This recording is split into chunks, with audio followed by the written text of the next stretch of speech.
Hello students, today we are continuing with the last lecture topic post fertilization events. Last lecture में हमने देखा था endosperm and embryo and today we are continue with the seed fruit and types of different types of reproduction.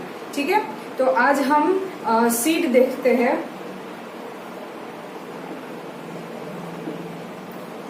What is the seed? Seed is the final product of the sexual reproduction. ठीक है, final product of the sexual reproduction and also called fertilized ovule.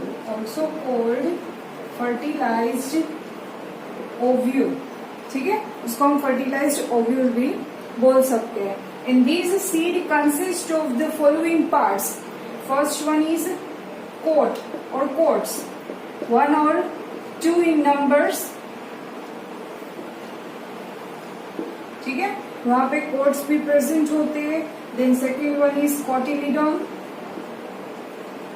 These also 1 or 2 in numbers with reserve food material.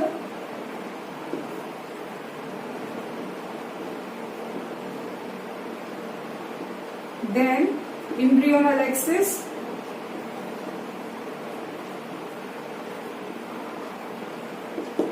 Okay, so seed is the final product of the sexual reproduction, also called fertilized ovule, and seed consists of coats, cotyledons, embryonal axis. ठीक है, and there are 2 types of seeds.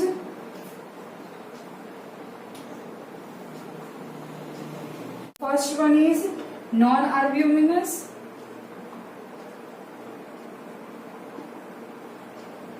and the second one is albuminous.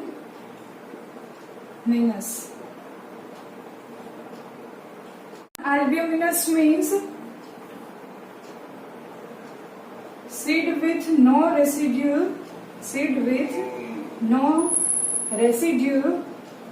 endosperm. Seed जो होगा उसमें endosperm नहीं होगा, उसमें पहले से ही एंडोस्पर्म जो है वो यूज हो चुका होगा. ठीक है, और उसके एग्जांपल में हम ले सकते हैं P and groundnut. Albuminous means a seed with residual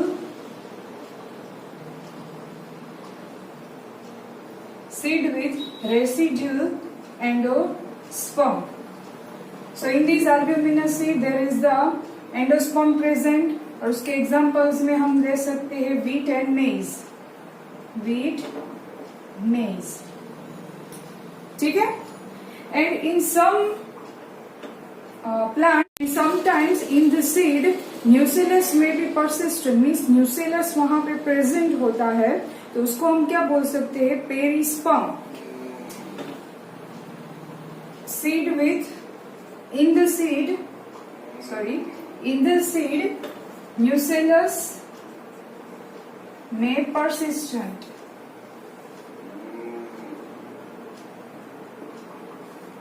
It called perisperm. Example में है black pepper.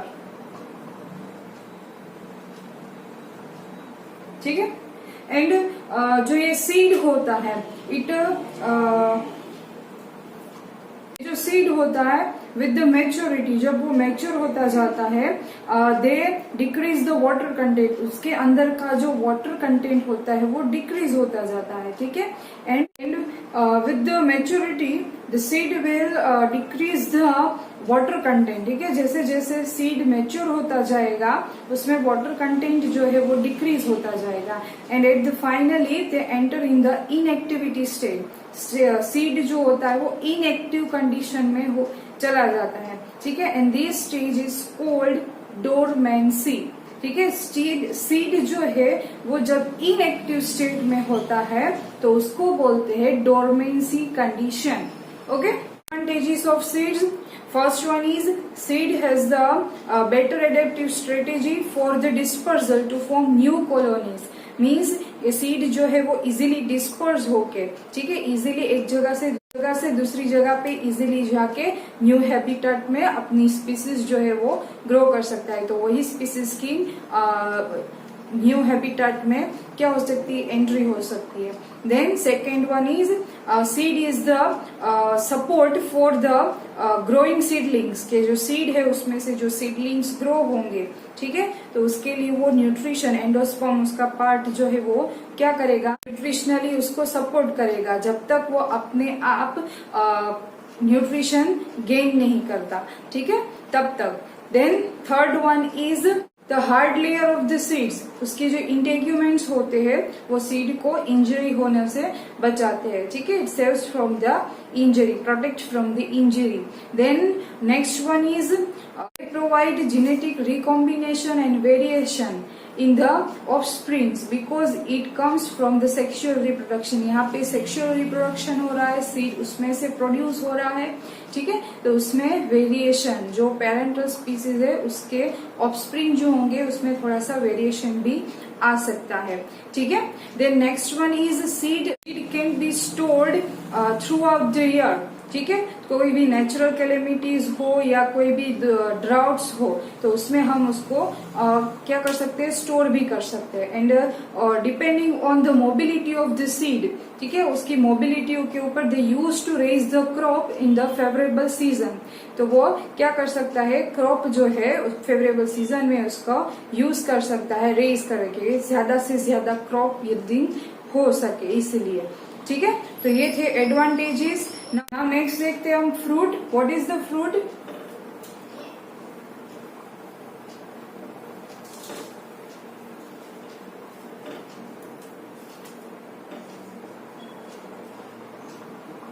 Fruit, ovary develops into the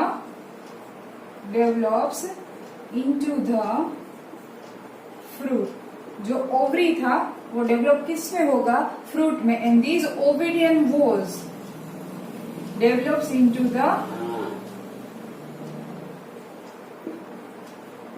the fruit wall. This fruit wall is also known as pericarp, ठीक है। And this fruits can be fleshy fruits भी हो सकते हैं, like example orange, mango, and dry भी हो सकते हैं। एग्जाम्पल में आएगा mustard and groundnut. Water content वाला जो पार्ट होता है वो फ्लैशी फ्रूट्स में कंसीडर किया जाता है। And dry means water content less हो या बिल्कुल भी ना हो तो उसको क्या बोलेंगे हम, ड्राई, ठीक है। And this fruits are also divided in two types. The types of fruits,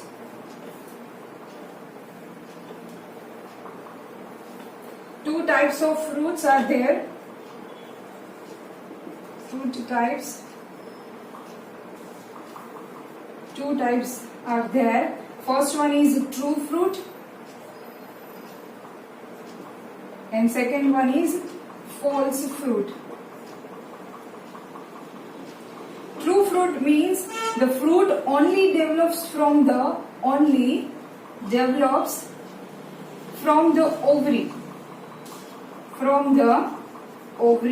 जो सिर्फ ओवरी में से ही डेवलप हुआ होगा वो फ्रूट को क्या बोलेंगे, ट्रू फ्रूट, ठीक है। एग्जाम्पल में हम ले सकते हैं पी, मेज, बीट, ठीक है, ये सभी जो है वो सिर्फ ओवरी में से ही डेवलप हुए हैं। And the false fruit means the fruit develops from the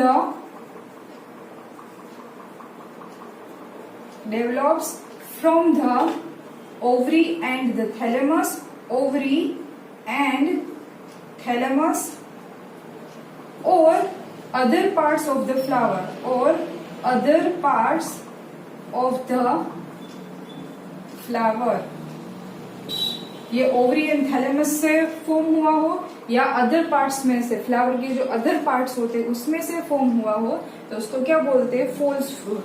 end their example is apple and strawberry. ठीक है, तो ये थे फ्रूट्स के types, true fruits and false fruit. There is also one type of fruit is parthenocarpic fruit. Parthenocarpic fruit means the fruit which develops without fertilization, means there is the no seed. ठीक है, fruit जो होता है उसमें seed नहीं होता और without fertilisation से जो फॉर्म हुआ होगा उसको हम पार्थेनोकार्पिक फ्रूट बोलते हैं। ठीक है, और ये फ्रूट जो है उसके एग्जांपल्स में हम ले सकते हैं बनाना। ठीक है, तो बनाना जो होता है उसमें सीड नहीं होता है, तो बनाना जो है वो एक पार्थेनोकार्पिक फ्रूट है। Parthenocarpic fruit is also induced through the artificial वे।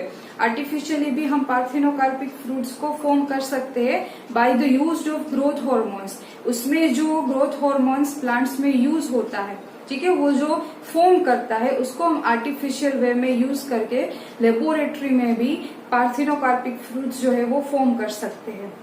सो आज हमने seeds, fruits and their types देखे। ठीक है, एडवांटेजेस ऑफ सीड्स देखा। देन नेक्स्ट लेक्चर में हम देखेंगे अभी apomixis and polyembryony which have a special mechanism for the reproduction. Okay, तब तक के लिए पढ़ते रहे। Stay home, stay safe.